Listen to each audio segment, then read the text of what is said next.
In today's video, we're going to deviate from what we typically talk about on this channel, but it still definitely relates to preparedness. I think it relates to the philosophy of emergency preparedness and survivalism and self-reliance, self-subsistence. We're going to talk about how the dystopian technocracy that awaits is planning on stripping us of all of our individual rights and freedoms. But how at the end of it all, technology may be our salvation. There is a light at the end of the tunnel. So stick with me.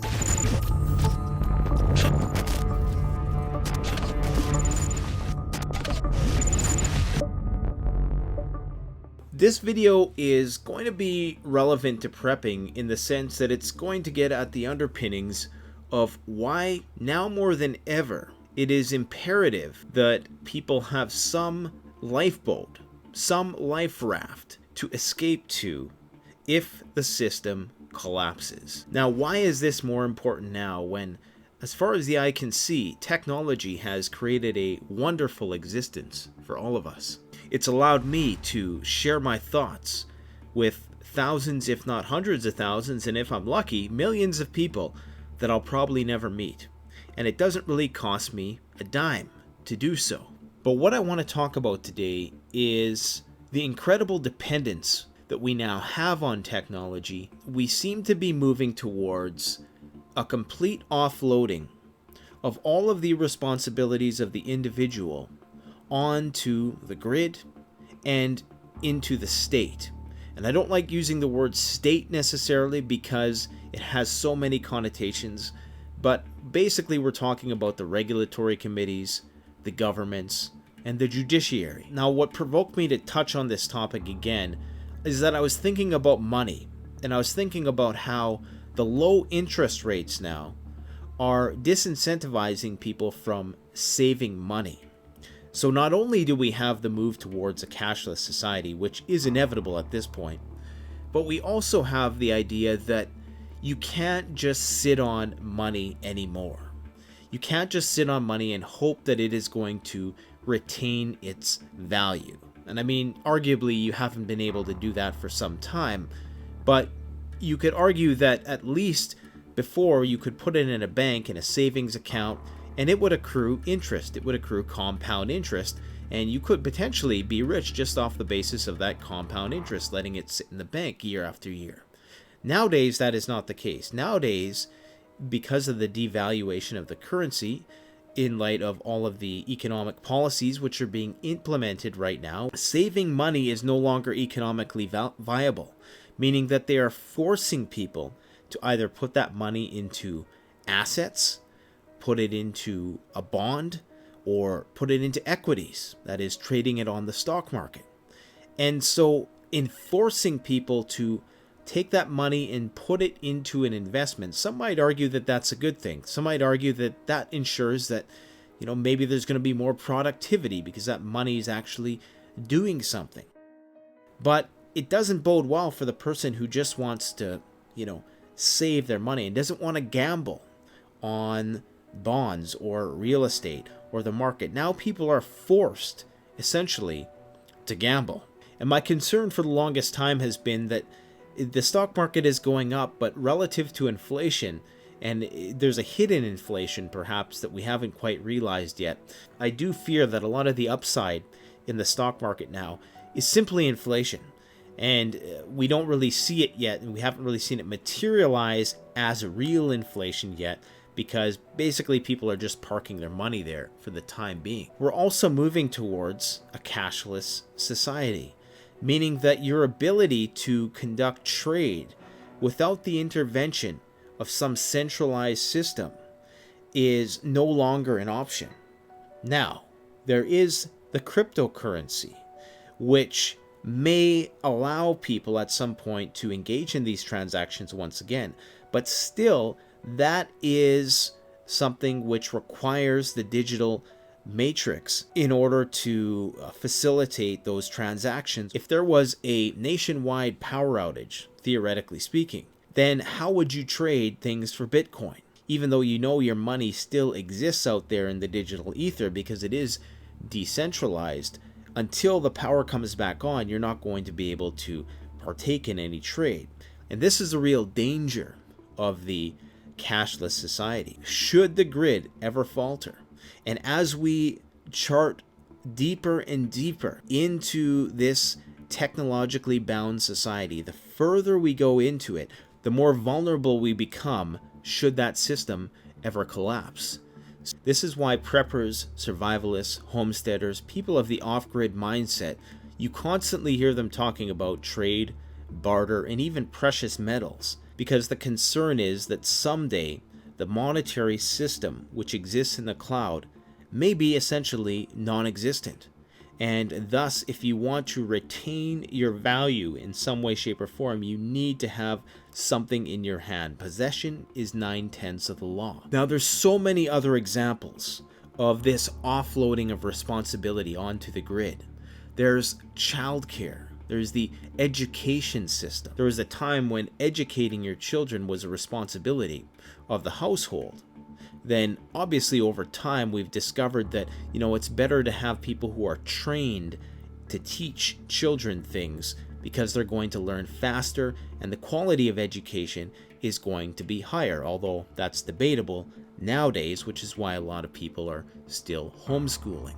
But the whole theory behind having an education system is that you have a variety of specialized teachers who are able to effectively educate children better than the parents would, and this also allows the parents to pursue other things. It allows them to work. Now, it is possible that in the future the teacher is going to also be taken out of the equation and replaced with some kind of artificial intelligence, some kind of learning program which adapts to children's needs much faster than a teacher could. I believe that that is what is coming down the road. I don't know how far off it's going to be, but I can foresee a program which identifies a child's strengths and weaknesses, is able to objectively evaluate exactly where they are at, and can effectively teach them how to do things if they're willing to engage in with that machine. And if any of you have children, you know how adept they are at engaging with modern technology, far more adept than adults. So it would not surprise me if teaching is one of those jobs which may be offloaded to artificial intelligence, possibly even robotics, if a robotic teacher was implemented. But I don't think that's going to be necessary, because I think that the main interface is just going to be the child with some kind of computer who's measuring your child's ability to do tasks. Now, on the one hand, this is going to ensure that all children get the same quality of education. That is, so long as it's quality education. But that's just one example. Another example is self-defense. A big priority of preparedness is self-defense. And of course, with all of the regulations in certain countries, it's increasingly becoming more difficult to defend yourself without having to answer to a judge at the end of it all. Obviously, the United States really is the last bastion of rights and freedoms when it comes to this particular issue. I'm sure there's other countries around the world, but that's one of the most notable ones, who afford their citizens the rights to defend themselves and their property and their families and their communities. Now, that has been offloaded onto the police. All of those responsibilities have been offloaded onto the police, in the same way that a lot of mental health complications have been offloaded to psychiatry.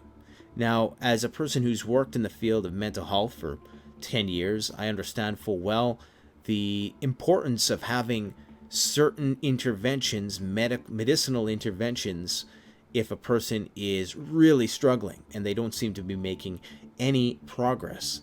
But having worked in that field, I can tell you that there's a lot of people who are over-medicated, and there's a lot of people who don't get the attention that they really truly need, simply because the system is not capable of affording them that attention. There's one psychiatrist for thousands of people in most cities. So if they only have 15 minutes with you, chances are they're just going to offload the responsibility onto the drug, and they're not going to try to really get to the underlying reasons as to why you presented in their office, reasons which may well just require, a bit of a pep talk or a bit of counseling. So the responsibility of the individual to work through their own psychological, emotional problems has been offloaded to medication.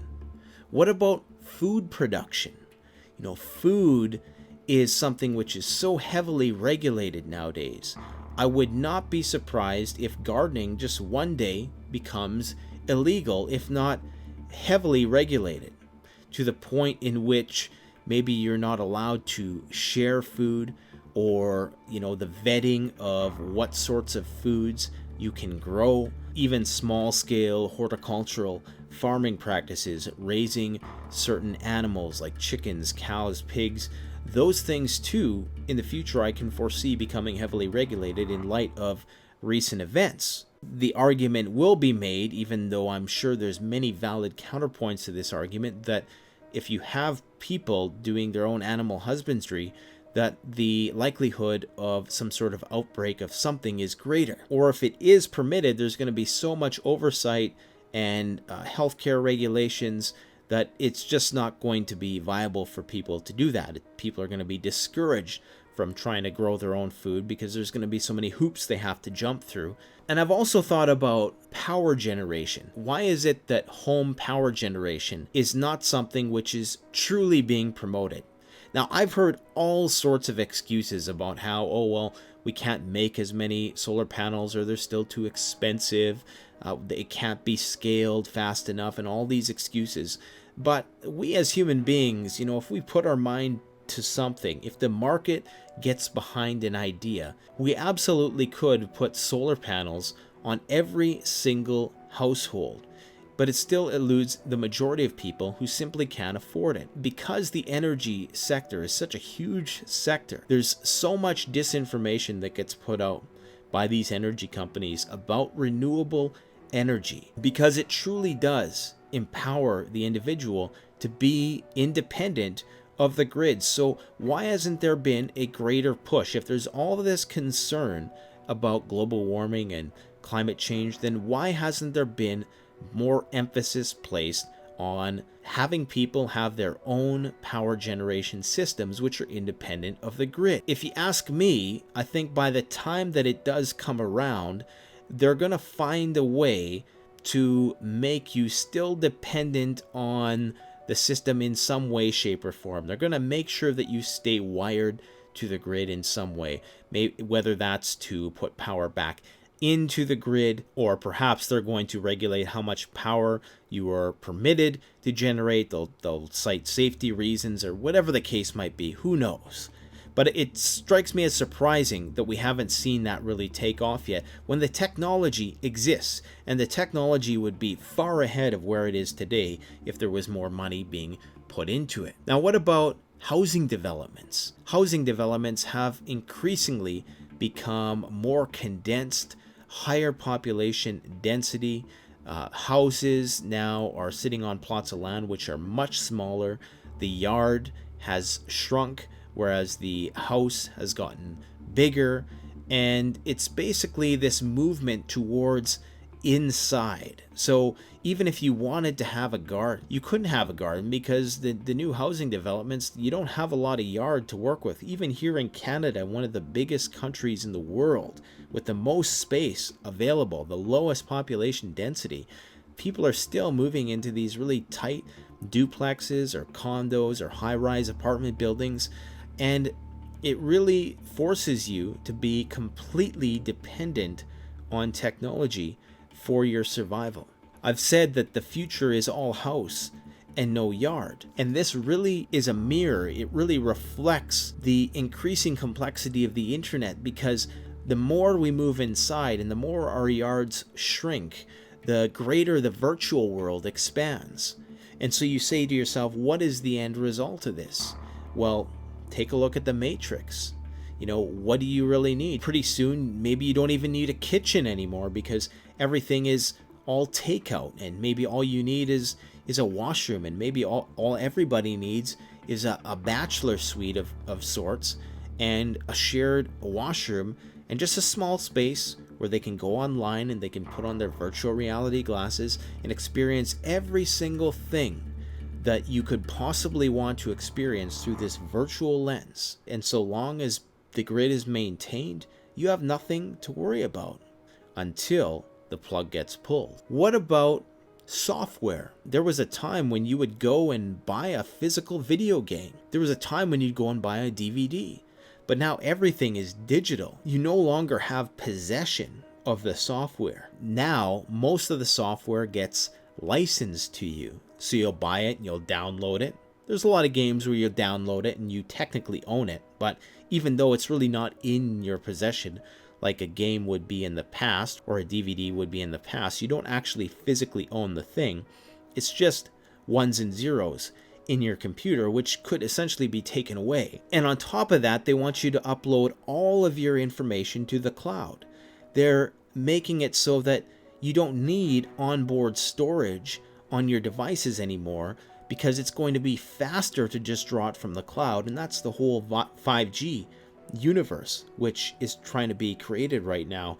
That's going to allow you to get your information from the cloud from anywhere. So this is going to discourage people from storing something on their own personal hard drives. Why would you store something on a personal hard drive you have at home when you could access it anywhere in the world? Now, I know there's programs like Remote Desktop that allow you to do that, but this is essentially going to be a constant sync of all of your content and information in these trusted servers somewhere, just praying, hoping that your data is being protected, which, as we all know, is probably unlikely because most of us aren't willing to read all that fine print. That's the other thing. There's an app for every single conundrum that you find yourself in nowadays. There's an app for everything, offloading responsibility onto the grid. Just like GPS, there was a time when people had to know how to use maps. Now all that information has been offloaded to the grid. This is why even teaching a child mathematics arguably is not even that important anymore when they can Google it, when they can ask Google everything they need. You can foresee a future where the only thing a person needs to be taught is to essentially ask the right questions so that information can be pulled up. There's going to come a point where you're not going to need to not only have knowledge on your computer stored, but knowledge in your own brain. What you remember is going to become increasingly more irrelevant in the maturing of the information age, if you want to call it maturing, because as I'm talking about in this video today, that maturation involves a lot of risk, and the system was stress tested with the outbreak, and that was just one event. Imagine an event which is tenfold the magnitude of that, and we had to regress socially in such a way that required us to be more independent. Most people simply would not have any of these skills or capabilities that I'm talking about today. Another thing is offloading onto automation and robotics. Think about how many jobs and responsibilities are now performed by robots or intelligent systems. Machine learning and robotic innovations are replacing humans at a rapid rate in the jobs which are most fundamental to our existence. This is something we're going to continue to see into the future more and more, and we can imagine that for those jobs which become overtaken by robots, that our competencies in those respects are going to start to atrophy. Now, obviously, we have offloaded all the responsibility of the waterworks, the electrical grid, all of our utilities, like the heating system in your home. All of those things are grid dependent. Okay, we know that as preppers. But what I'm talking about here extends well beyond that. Think about self-driving cars and offloading the responsibility.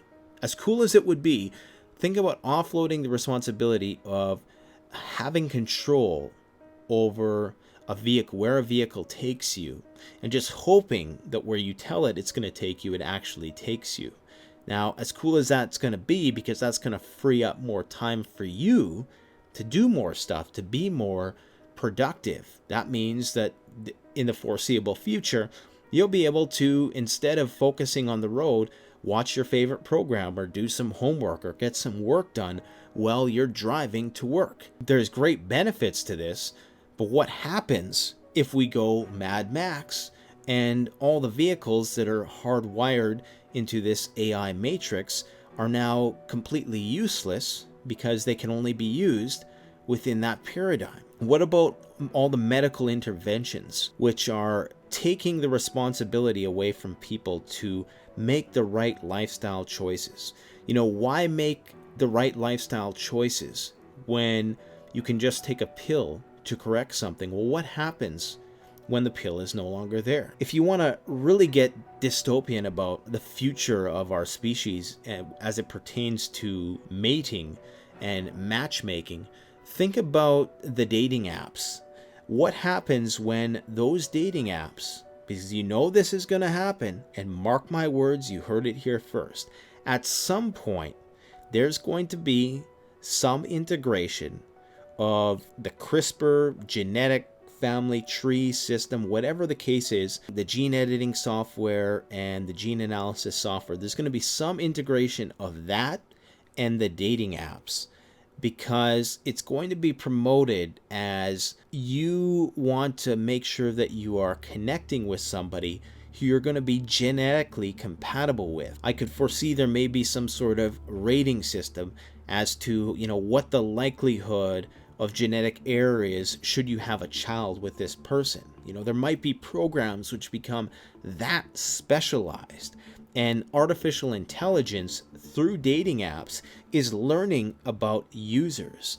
So that in itself is going to shape the social landscape, because it's going to dictate who meets with who. Now, the scariest thing to imagine of all of this is that someday all of this will become normal, what I'm talking about, and further, it may become illegal to operate outside of this system because you will be deemed a threat to the system. Now, this is going to come on so incrementally, so slowly, that people probably aren't even going to be aware of the prison that they've now found themselves in. And you guys know that I'm a huge proponent of technological progress. And I'm going to tell you, I'm going to share with you the light that's at the end of the tunnel with all this. I do think that we're moving into this centralization of power in all these dimensions that I'm talking about. Everything is becoming centralized.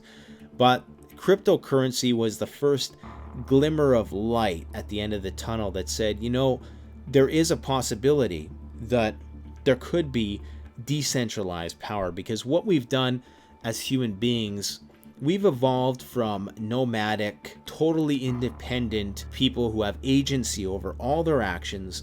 We've now moved into this hyper centralization, this globalization, where the supply chain is dependent on the centralization of operations around the world. Okay, and essentially what automation and cryptocurrency and things of that nature are going to allow, it's going to allow a great degree of decentralization. Like, take for instance 3D computers, or 3D printers, sorry. In 20, 30 years, 3D printers may be so sophisticated that whatever you want, you can just print it up. Now, maybe we're talking 100 years out if we're more realistic, but still, theoretically, we may get to a point where you don't need to rely on, something being made in China, because you have a machine nearby, a decentralized machine, and you have decentralized software and digital code, which is going to allow you to create that thing. So I do think that we're moving through this phase of concentrated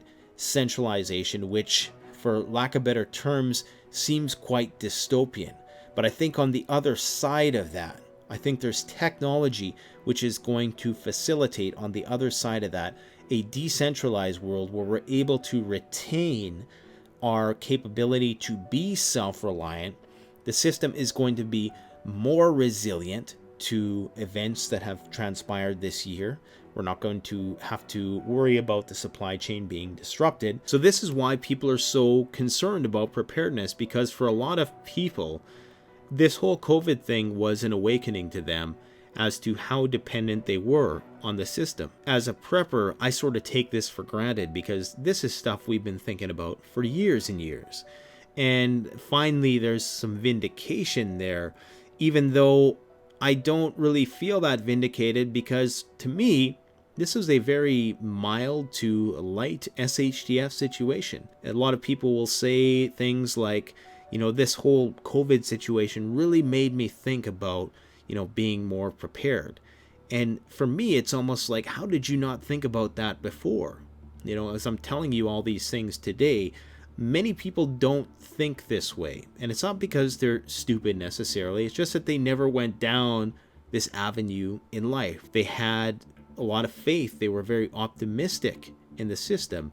And there is whole generations of people that have never really had to endure any major crises. So to them, something like that happening is a very low probability, even though historically speaking, these things happen with great frequency. But then again, we cannot necessarily use history as a metric for today because there are so many unique aspects to the world today that were not present for the last tens of thousands of years of human civilization. That said, there's now 20 different ways we can destroy ourselves that weren't there 100 years ago. So this is why prepping is going to become very popular, but not in the traditional sense. The new prepper, which is going to emerge after this pandemic passes us by, is going to be someone who's focusing on those decentralized technologies that I was talking about. So somebody who is focusing on getting their own power generation at their home, not necessarily operating outside of the grid, operating outside of society, still being a part of society, but doing so in a way in which they are not bound to it. Technology is going to get to a point. The most advanced technologies, ironically, because preppers typically are quite traditionalist, but the irony is that it's going to be the most advanced technologies which liberate self-reliant minded people in the long run. Cryptocurrency is far more evolved than our current banking system is. It's not perfect yet, but it's moving towards something which is hopefully usable. So the idea then is I foresee a cyberpunk prepper generation on the horizon, driving around in their cyber trucks and growing their food with their artificial intelligence algorithms that control all the lighting and the temperature and underground or wherever it is that they have to grow it. There's going to be a way to employ technology to the advantage of the independent-minded person. And I do believe that a lot of these big oligarchs are kind of standing in the way of that. It's just the way the market is set up right now. It's allowing them to be prosperous.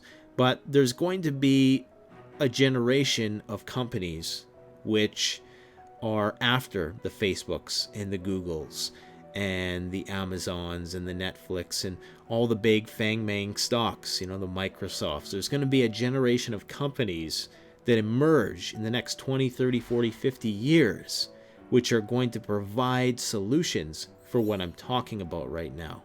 That is, if we make it that long. Let me know what you guys think in the comment section below. Thanks for watching this video. If you like these types of videos, let me know and I'll keep making more. Be sure to share your thoughts below on what you think the future brings 30, 40, 50 years out. Thanks for watching, guys. Canadian Prepper out. The best way to support this channel is to support yourself by gearing up at CanadianPreparedness.com, your one-stop shop for premium, high-quality, brand-name products that have been tried and tested by myself and other YouTube gear reviewers. My subscribers save 10% off by using the coupon code SURVIVALPREPPER. All one word in all caps.